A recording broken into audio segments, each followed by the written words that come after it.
1954년에는 8,840m였어요. 22년 후엔 8,848m로 자랐어요. 1999년에는 꼭대기가 2m 더 높아졌어요. 2020년에는 그것보다 1m 줄어들었어요. 뭐죠? 에베레스트 산은 높이가 끊임없이 변하고 있음에도 불구하고 여전히 세계에서 가장 높은 산이에요.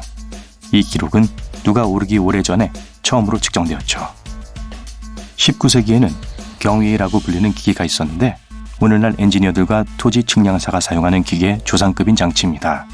이 기계로 두 수평점 사이의 각도를 측정해요. 그런 다음 세 번째 점의 위치가 어디 있는지 그 거리가 얼마나 먼지에 대해 기본 삼각법이 적용돼요. 그런 식으로 산의 높이를 측정할 수 있습니다. 이걸 측정한 사람들은 해수면이 어디인지 알아야 했기 때문에 복잡했어요. 이제 히말라야 근처에는 바다가 없어서 측량사들은 측정을 하기 위해 벵골만에서부터 멀리 떨어진 곳까지 걸어가야 했습니다. 에베레스트 산은 측정하려 했던 다른 사람들도 나중에 비슷한 결과가 나왔지만 절대 같진 않았어요.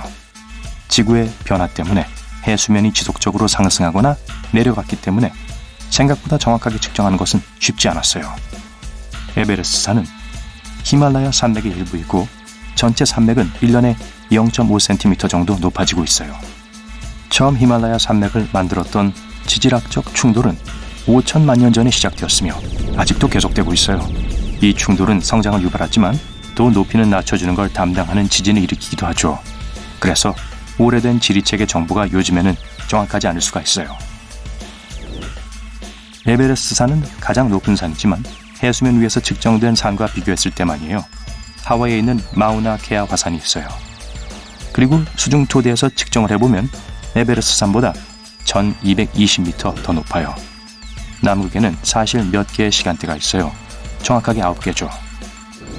중국의 만리장성은 우주에서 안 보여요. 물론 지구 저 궤도에 있을 때는 가끔 확인할 수 있지만 이 높이에서는 문명에 의해 만들어진 구조물들을 많이 볼 수 있어요.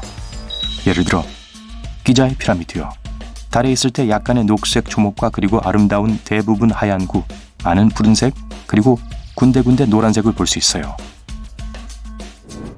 꿀꺽. 안 돼요. 실수로 껌을 삼켰어요. 걱정 마세요. 껌이 소화되는 데에는 7년이나 걸리지 않아요. 우리가 껌을 삼킬까봐 부모님이 만든 이야기예요. 껌에 있는 성분은 몸이 소화시킬 수 없기 때문에 그냥 몸에서 내보낼 거예요. 우린 1년 동안 자면서 8마리의 거미를 삼키지 않아요. 거미들은 다행히도 인간에게 관심이 없고 여러분 침대의 먹잇감이나 거미의 관심을 끌만한 게 없기 때문이죠. 거미는 여러분을 큰 바위로 생각할 거예요. 여러분이 내쉬는 공기는 입으로 들어가려고 하는 거미를 막는 진동을 만들어내요. 유명한 물리학자 알버트 아인슈타인이 학교 수학에서 낙제했다는 유명한 이야기는 사실이 아니에요. 그는 취리의 한 학교 입학 시험에서 식물학, 동물학, 언어 과목에서 낙제를 했어요. 수학은 항상 잘했죠. 전 확실히 못했는데 수학이 절 싫어하더라고요. 인간과 공룡은 사실 공존한 적이 없어요. 6천만 년 차이로 서로를 놓쳤죠. 오일로는 파스타가 달라붙는 걸 막을 수 없어요. 오일 넣는 걸 좋아한다면 상관없지만 파스타가 더 기름져 뭉치지 않게 저어주세요. 여러분은 내 10%만 사용해요. 아니에요. 한 번에 100%를 절대 다 쓰진 않아요. 거의 매일 모든 부위를 사용하죠. 여러분의 뇌는 항상 풀 가동해야 해요. 왜냐하면 그래야 살아있을 수 있기 때문이에요. 바나나는 나무에서 안 자라요. 나무를 닮은 큰 약초에서 자라죠. 파인애플은 땅에 있는 잎이 무성한 식물의 중심에서 자라요. 금붕어는 지금까지 가장 똑똑한 동물은 아닐지 모르지만 기억력은 3초보다 더 길어요. 최대 3개월이에요. 그렇게 길지는 않지만 3가지 소원을 기억하기엔 충분하죠. 면도를 한다고 털이 두꺼워지지 않아요. 예전과 똑같이 자라납니다. 털 끝이 뭉툭하게 다시 자라서 여러분은 그걸 더 까맣거나 굵다고 생각하는 것 뿐이에요. 커피 애호가들 걱정 마세요. 카페인은 여러분을 탈수시키지 않아요. 이뇨작용을 하긴 하지만 그래도 커피에 들어있는 물에는 반대 효과가 있으니 걱정 마세요. TV 화면에 너무 가까이 있어도 눈에 손상이 가지 않아요. 거기서 나오는 블루라이트가 눈에 무리를 주지만 일시적인 현상이에요. 개들은 흑백 이상의 색깔을 봐요. 인간처럼 완전한 색의 스펙트럼을 볼 수는 없지만 회색으로만 된 세상을 보는 건 아니에요. 그들은 인간이 가진 시력의 약 20에서 40%를 갖고 있어요. 그래서 멀리 있는 것들은 새끼 강아지들에겐 꽤 흐릿해 보일 수 있어요. 하지만 어두운 빛에서는 더 잘 볼 수 있고 움직임이나 어떤 종류의 동작도 여러분보다 훨씬 더 잘 감지할 수 있어요. 특히 택배 아저씨가 현관에 다가올 때 말이죠. 꿀벌들은 모든 색 중에 노란색에만 끌리는 게 아니에요. 또 인간과는 조금 다르게 색을 볼 수 있어요. 벌은 녹색이나 노란색과 같은 밝은 색만 인식해요. 모든 어두운 색은 검은색으로 보이죠. 그래서 벌들은 밝은 색의 꽃과 그와 같은 톤의 옷에 많이 달라붙는 거예요. 만약 녹색 티셔츠를 입었다면 벌들에게 꽃처럼 보일지도 몰라요. 지구상의 거의 모든 생물은 수명이 제한되어 있어요. 한 종류의 해파리는 불멸의 존재예요. 자라지만 어느 순간은 다시 어린 폴립 단계로 돌아가요. 그 단계의 순환이 끝이 없어요. 많은 종류의 산딸기류들이 있지만 딸기는 그런 종류가 아니에요. 과학자들은 산딸기류를 세 개의 뚜렷이 구별되는 층을 가진 식물이라고 정의해요. 겉껍질, 다육질의 중간, 그리고 안쪽의 씨. 그 뜻은 엄밀히 따지자면 수박, 포도, 가지도 산딸기류죠. 북극곰은 사실 희지 않아요. 검은 피부를 가졌고 털은 투명하고 속이 비어있어요. 하얗게 보이는 건 빛이 털에 부딪혀 그 털의 특정한 빈 공간에 갇혀서 그렇게 보일 뿐이에요. 그게 발광이라는 현상을 유발해요. 발광 현상과 소금 입자들이 털에 달라붙어서 빛을 흩뿌리기 시작하죠. 카멜레온을 노란 표면에 올려놓으면 노란색이 되고 빨간색에 놓으면 빨간색이 되죠. 사실 카멜레온은 주변의 색에 맞추기 위해 자신의 색을 바꾸는 게 아니에요. 그들의 기분, 빛의 양, 그리고 온도로 색을 바꾸는 거예요.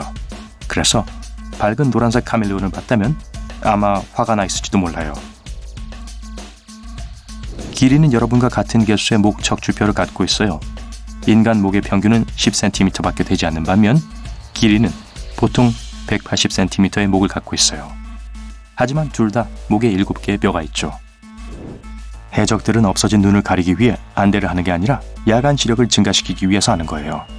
그들은 주변에 무슨 일이 일어나고 있는지 다 알고 있어야 했어요. 사실 많은 사람들은 이곳이 모래밖에 없는 건조한 사막이라고 생각하지만 연구에 따르면 화성에는 분명 물이 있어요.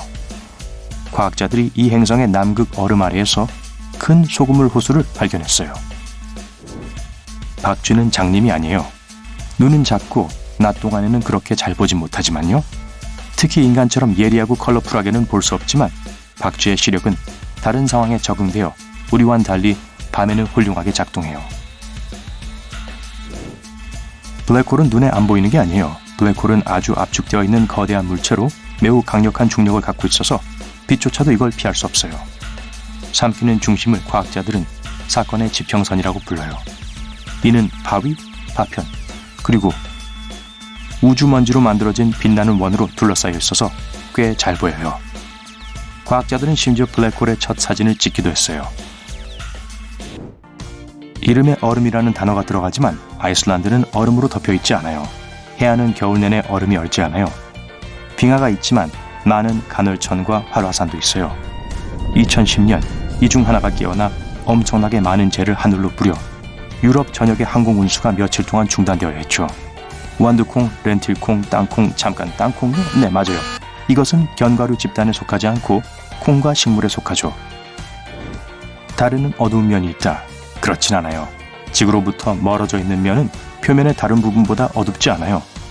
햇빛은 모든 면에 똑같이 내리쬐기 때문에 우리 관점에서 볼 때만 어두워 보일 뿐이에요.